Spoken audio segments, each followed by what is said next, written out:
अस्सलाम वालेकुम। हमारे हार्ट में 4 वॉल्व्स मौजूद होते हैं जो ब्लड को एक डायरेक्शन में फ़्लो करवाने में हेल्प करते हैं।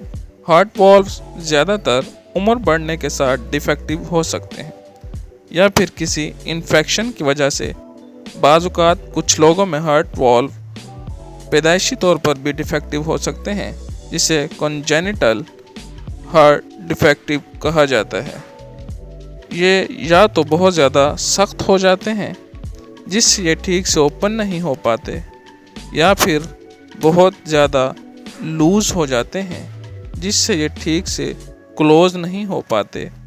ऐसे डिफेक्टिव वॉल्व की वजह से हार्ट को ब्लड पंप करने में ज़्यादा मेहनत करना पड़ती है और इस तरह हार्ट मसल्स वीक होना शुरू हो जाते हैं। हार्ट वॉल्व रिप्लेसमेंट की 2 टाइप्स हैं, mechanical valve replacement, biological valve replacement. आइए जानते हैं वॉल्व रिप्लेसमेंट सर्जरी कैसे परफॉर्म करते हैं। सबसे पहले पेशेंट को जनरल एनेस्थीसिया दिया जाता है ताकि पेशेंट को किसी किस्म का दर्द महसूस ना हो।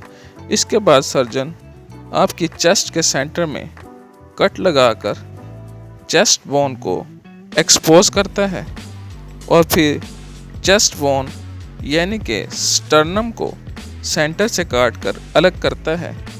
इसके बाद हार्ट के ऊपर मौजूद प्रोटेक्टिव कोरिंग को इंसिजन लगाकर काटा जाता है और यूं आपका हार्ट पूरी तौर पर से एक्सपोज हो जाता है।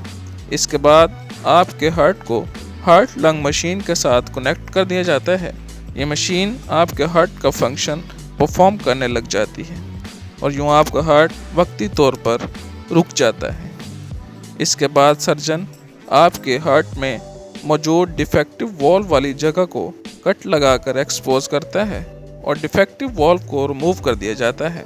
फिर सर्जन सिलेक्टेड आर्टिफिशियल वॉल्व को इस जगह पर इंसर्ट करके जोड़ देता है। इस पॉइंट पर हार्ट को दोबारा से हार्ट लंग मशीन से डी-अटैच किया जाता है और चेक किया जाता है कि न्यू वॉल्व के थ्रू ब्लड ठीक से फ्लो कर रहा है कि नहीं। चेक करने के बाद सर्जन स्टिचेस की मदद से सारी लेयर्स को बंद कर देता है और इस तरह वॉल्व रिप्लेसमेंट सर्जरी कंप्लीट हो जाती है।